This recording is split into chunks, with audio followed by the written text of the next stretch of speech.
Olá, turma! Tudo bem com vocês? Eu sou a professora Cíntia, professora de História. Hoje iremos desenvolver a aula número 4 do 6º ano. E o tema da nossa aula é História, fato e sujeito histórico, memória e narrativa. Os objetivos da nossa aula é definir fato histórico, identificar o sujeito histórico de cada fato e relacionar memória e narrativa dentro dos estudos históricos.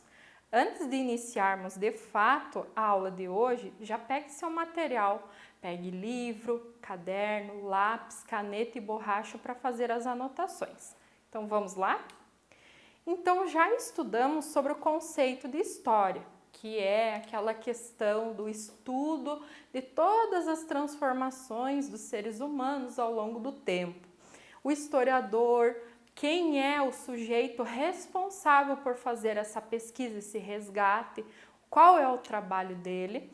Junto também estudamos as fontes históricas, que é por meio dessas pistas que os historiadores constroem tudo que foi feito pelos seres humanos, esse estudo de tudo que foi feito.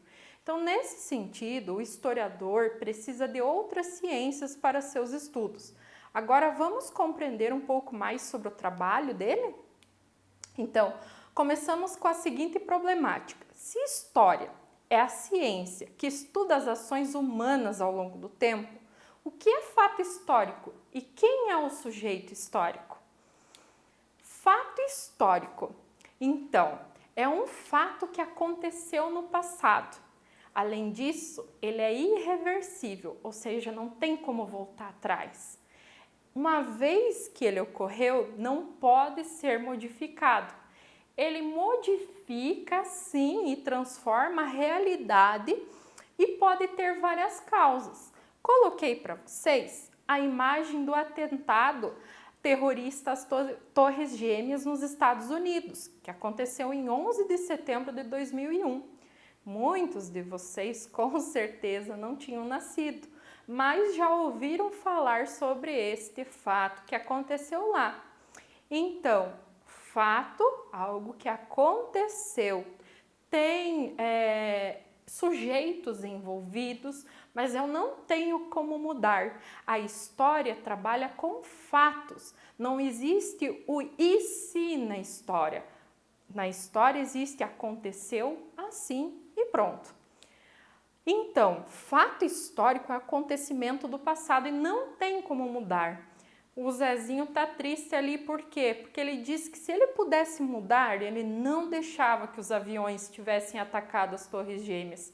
Sabem que nesse dia morreram cerca de 3.000 pessoas. Para ele foi muito triste, a gente concorda, né? Um fato histórico não pode mudar. Ele acontece de tal maneira e assim ficará. Mas então, o que muda? Pode mudar alguma coisa? Então, dentro de um fato histórico, o que vai mudar é o ponto de vista, a versão sobre o acontecimento das pessoas que participaram dele ou de pesquisadores que utilizaram determinadas fontes para explicar. Vamos entender um exemplo. Fato histórico, a chegada dos portugueses no Brasil. Quando aconteceu? 22 de abril de 1500. O descobrimento, entre aspas. Por quê? Já falei em outros momentos, mas volto a repetir. Se descobre algo que ninguém sabia que existia, mas o Brasil já estava cheio de habitantes, tinha os indígenas. Então não pode ser descoberto aquilo que já era habitado. Você parou para pensar, o Zezinho tá pedindo para nós pensar aqui, vamos pensar com ele. Qual o ponto de vista dos índios sobre a chegada dos portugueses? E qual a perspectiva dos portugueses sobre esse fato? Eu coloquei para vocês aqui uns balõezinhos falando sobre esse embate, esse encontro de duas culturas totalmente diferentes. Há uma questão em relação a essas viagens que, ao chegar aqui e se deparar com os nossos indígenas, haviam histórias que eles acreditaram que chegaram até no paraíso. Por quê? Porque as pessoas andavam todas nuas. Assim como Adão e Eva lá no jardim do Éden, né, na questão do paraíso. Então eles acreditavam, poxa, onde é que a gente chegou? A gente morreu então? E para os índios, aquilo tudo era estranho, era novo, era diferente. Eles todos vestidos assim da cabeça aos pés, aqueles navios enormes, fora animais que foram trazidos que não tinham aqui na América. Então há uma visão diferenciada, enquanto que os índios entenderam que alguém estava dominando suas terras, tirando suas terras. Então há aí uma divisão, uma diferença no modo de pensar, no ponto de vista sobre o mesmo acontecimento. Mas aquilo aconteceu. A chegada dos portugueses em 22 de abril de 1500 é o fato histórico.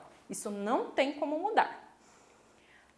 Para os índios, então, a chegada foi uma invasão, retirar as minhas terras, aquilo que era meu.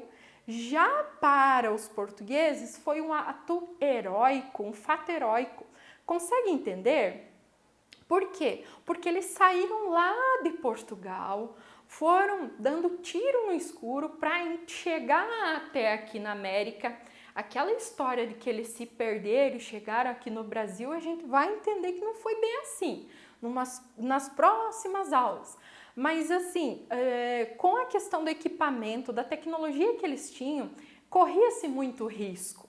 Havia muitas situações de que eles não conseguiam chegar no destino final. E ali então foi um ato heróico conquistar essa terra para Portugal. Mas para o índio realmente foi uma questão de invasão. Tiraram as nossas terras, as nossas riquezas. E ainda nos fizeram de escravos, trouxeram-nos doenças. Então, neste sentido, fato histórico, diferença de ponto de vista, de versão sobre o mesmo fato. Mesmo fato, então, diferentes versões. Os portugueses chegaram no Brasil, já haviam habitantes, os índios. Isso vocês já sabem. Eles eram os donos da casa. Por isso, na perspectiva dos índios, foi uma invasão das terras que eram deles. No caso dos portugueses, ao sair para as expedições, é considerado um ato de bravura e coragem. Dominar o mar de monstros. Terão várias lendas em relação ao mar, seres mitológicos, sereias, monstros que devoravam. Então, os navegadores, eles se sacrificavam em nome do rei, em nome do seu povo. Por isso, um ato de bravura, um ato heróico. Referente ao mesmo fato, não esqueça, duas versões. Dois sujeitos que participam do mesmo fato, mas cada um de um lado da história. E ainda vai ter o historiador que vai buscar essas fontes históricas, esses documentos e pode criar ainda uma nova versão em relação a isso. Então, você sabia que a expedição de Pedro Álvares Cabral, essa viagem do descobrimento do Brasil, durou 44 dias? Das 13 embarcações vindas para cá, apenas 6 voltaram para Portugal, como eu falei para vocês. A questão da morte, muitas embarcações que não chegaram no destino. Dos 1.500 homens, apenas 500 retornaram. Então a viagem não era fácil mesmo. A questão da tecnologia da época não era tão boa assim. Mesmo hoje, com tanta tecnologia, a gente escuta de aviões estarem caindo, outros barcos estarem desaparecendo ao mar. Então, neste sentido, imagina naquele tempo, né? Mas e o que é o sujeito histórico? São todos aqueles que participaram do fato. A sociedade em geral pode ser individual ou coletivo. Os índios ou o individual Pedro Álvares Cabral. Então, por muito tempo era considerado sujeito histórico somente pessoas importantes. Eram os reis, os generais, os políticos. Agora não. Agora todas as pessoas são participantes individualmente ou representando um grupo. tá? Eles fazem parte do fato histórico. É o que a gente chama da microhistória. Tem outras escolas que vão ensinar essa parte que todos fazemos, de certa forma, parte da história, tá? E quanto ao sujeito histórico num fato? A Esquadra de Cabral saiu de Lisboa em 8 de março de 1500, com grande ostentação. Era composta, como a gente viu, de 1.500 homens, entre eles navegadores experientes, como Bartolomeu Dias e o Nicolau Coelho, além de cientistas, padres, soldados e comerciantes. Chegaram em 1500 e avistaram os moradores do Novo Mundo, os índios. Então, olha a quantidade de sujeito histórico neste acontecimento. E isso que eu nomeei alguns, mas outros estão representando grupos, uns de forma coletiva, outros de forma individual. Você sabia que os historiadores destacam que falar o descobrimento do Brasil ele é errado? Para eles, o mais correto é achamento do Brasil. Afinal, a conquista por parte dos portugueses se deu com o propósito de oficializar o Brasil como colônia portuguesa. Sem falar que os índios já moravam aqui, portanto já conheciam o Brasil. Mas isso é uma história para uma outra aula. Olha o Zezinho sempre ajudando a gente, né? Então, o achamento é no sentido de Portugal precisava conquistar esse território, porque quem chega antes é dono naquele momento. Então, 22 de abril de 1500, eles chegam aqui e essa colônia passa a ser de Portugal. A escrita da história. Ao analisar um fato histórico, o historiador primeiro irá determinar o tema a ser pesquisado e o período em que ele ocorreu. Depois, ele buscará e organizará as fontes históricas, sendo ela escrita, sendo ela oral, sonora, entre outras. Com elas em mãos, com essas fontes, ele precisará interpretar as fontes históricas. Então, ele criará uma hipótese ou uma versão sobre esse fato histórico, que podemos chamar de narrativa dentro do estudo. É como se a gente fosse perguntando para a fonte de quando ela é, de quem ela foi, o que ela é. Sabe quando a gente pega um objeto antigo em casa e fica perguntando, mãe, quem que comprou? Foi ganhado de alguém? Quando que foi? O que é esse produto? Do que ele é feito? É mais ou menos esse o trabalho do historiador. Quando ele vai tratar sobre um fato histórico, ele tem que buscar fontes, que são aquelas pistas, né? E fazer esses questionamentos para então construir a narrativa deste fato. A narrativa histórica, como toda narrativa, pressupõe a articulação de acontecimentos e personagens, constituindo assim uma trama. A trama da narrativa remete à imagem do tecido. Os acontecimentos e os personagens históricos são fios que vão se emaranhando e construindo um tecido, um texto. O termo texto, inclusive, vem de têxtil, que remete a tecido. Dotado de sentido, esse tipo de enredamento narrativo existe em todo tipo de cultura ou civilização, desde os mais tempos remotos. A diferença é que nem sempre a narrativa aparece de forma escrita, ou seja, em livros, às vezes por meio de imagens. A questão da pintura rupestre para nós historiadores, ela vai construir de certa forma uma narrativa de como viviam os primeiros hominídeos, os primeiros seres humanos. A sociedade sem escrita, então, utilizava a história oral, mas não deixa também de utilizar os desenhos, a pintura, a arte rupestre.